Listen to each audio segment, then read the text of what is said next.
Welcome back to episode 2 with Sam from the Skin Bar. Today we're going to be talking actives. So I feel in my group this is a huge thing that everyone throws around, like vitamin A, B, C, and aren't 100% sure of what they do or if they should be using it. So I have a few questions for Sam that she's going to answer for us in relation to those things. So the first one, what's the importance of retinol? Retinol has to be one of my favourite ingredients in skincare. It's one of the longest studied ingredients as well, and obviously one of the most proven ingredients in skincare. Retinol is super important for people with acne, with any form of scarring, and really anyone that's concerned about aging. So everyone, really. Yeah. Retinol's a vitamin A.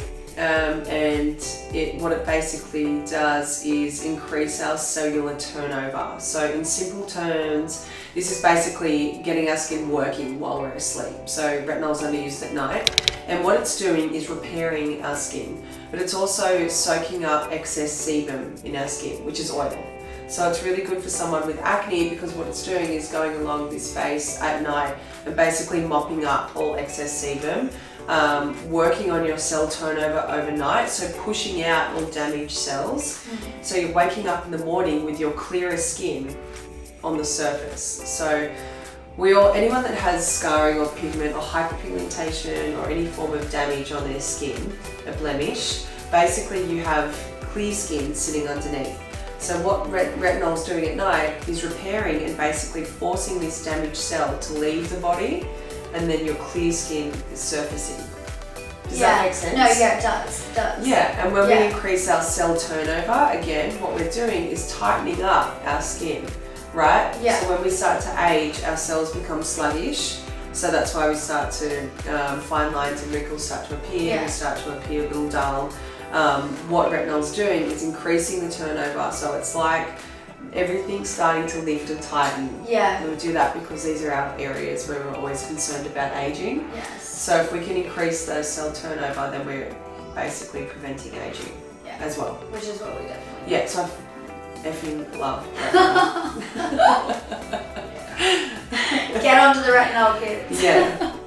So who is vitamin C suited to? Yeah, so there's a big misconception about vitamin C. So anyone that's suffering from oily skin or breakouts, do not use vitamin C. Vitamin C can be too heavy in oils and basically it creates more breakouts. So stop using it if you suffer from breakouts or congested skin. Vitamin C is really suited to a dull, pigmented, sun-damaged, mature skin. So somebody that's really looking to brighten their skin, that's suffering from a dull skin tone, someone that basically has more of a mature skin type, okay? Vitamin C is really suited to that skin type. So think of, your 40 plus category, someone that's had a lot of sun exposure. Yeah, wow. So that laid down the track. Like your age group at the moment, vitamin C is probably on the bottom of your active list. Yeah, okay. I actually don't personally use it. I've used it a few times. Yeah. I just sort of stopped incorporating it. Yeah. I found like it made it a bit textured. Yeah. I don't know. You don't need to at the moment, so you want to be focusing on your other vitamins, the B and the A's, which we'll get to. Yeah. Okay. Yeah. Awesome. So on that note, what are your thoughts on vitamin B3? Love it. So that's up there for me personally with the retinol. So I can't get enough of B3. Yeah. Again, it's one of the most latest studied ingredients in skincare. Everybody's talking about B3 at the moment. The importance that it has on even skin tone, sebum control, which means that it controls that excess oil again. So vitamin 3 is another all-rounder like retinol. Like it really controls that excess oil flow. It really helps on fading out hyperpigmentation, so you're getting a more even skin tone. It works on collagen production, so again it's tightening our skin up. So think of vitamin B3 almost as your day retinol. Because we can't wear retinol in the day because it's photosensitive, it can cause pigment damage. Vitamin B3 is your daytime serum of choice for me. It targets everything and you actually notice the difference in your skin when using it. You can see. I do like that. Your skin's like brighter, it's more luminous, it looks healthy, your cells are glowing. Your skin cells love vitamin B3. Yeah, and that's niacinamide. If you Also know. known as. Also known as, which I didn't know. I thought that's two different things. Yeah. So think of it like the nights that you're also not using retinol, use B3. Because when you're introducing retinol for the first time, you don't want to be using retinol every night because it'll be too heavy and too drying. So you would use your B3 in the morning, moisturizer on top, SPF on top of that. Yeah. In the evenings, let's use cleanse, tone, retinol, moisturizer. Yeah. Right? But you mix your retinol and your moisturizer together. Yeah, and I like that. Yeah. Because it's not as harsh. Yeah, and then every other night you're not using your retinol, you use your B3. Cool. Yeah. Awesome. So which actives can we use in the AM and the PM in the correct order? You sort of just touched base with that, but if we were to incorporate the vitamin C for the older age group, where would that fall in place? So I use your vitamin C in the day. It's packed with antioxidants, so it helps to protect your skin throughout the day. But I don't personally like to layer active ingredients. I think your skin always only tolerates and absorbs one active at a time. So personally, I would use my B serum in the day and my moisturizer over the top. In the evenings, use your A and your moisturizer over the top. But I just don't see the point of, and I just don't feel it in my skin either, when I layer actives. Because, you know, your skin, just think of it, first product to hit your skin is really what's absorbing the deepest. So that's the product that's going on. And then the next product is sitting on top of that product. And then the next product is sitting on top of that product. So let's put the product on that's going to do the most work on first. Yeah, okay. Yeah. Perfect. So don't layer.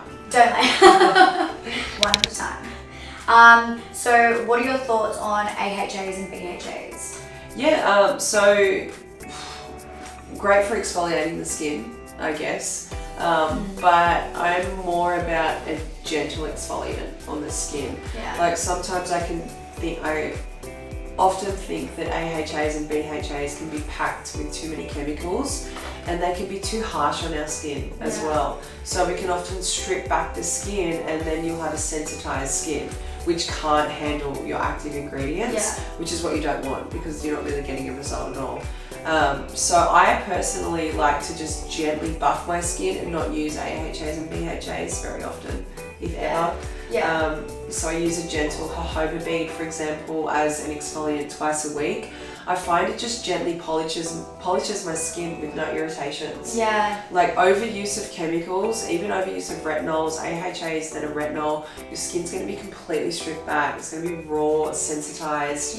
You're not really going to be able to do a lot. Disrupting the skin barrier. Exactly right. Which is the opposite of what you want to do. Exactly. Yeah, because you've always said you're more of a physical than a... I always love a physical exfoliant. Like you can feel a nice buff to the skin. It doesn't really. Yeah, you jump out of the shower, your skin's like luminous, there's no dead skin, it's not irritated by any products. I agree. Yeah, it's so nice. For sure. So salicylic acid and benzoyl peroxide. Oh. Yeah. Yeah, really harsh ingredients. Yeah, I know. What are your thoughts? They'll definitely burn away anything on your skin.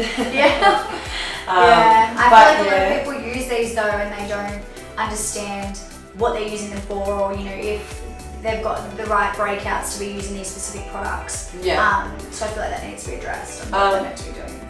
Out of the two, definitely salicylic is what I'd go for. Benzoyl peroxide, like that just sounds like it's doing damage to your skin. It sounds like I can clean my toilet with it. Yeah, I think I used to use that. Yeah. I definitely did. Yeah, and it's almost like bleaching your skin. Yeah, you know, it's the long-term effects of doing that to your skin isn't the best for your skin's integrity.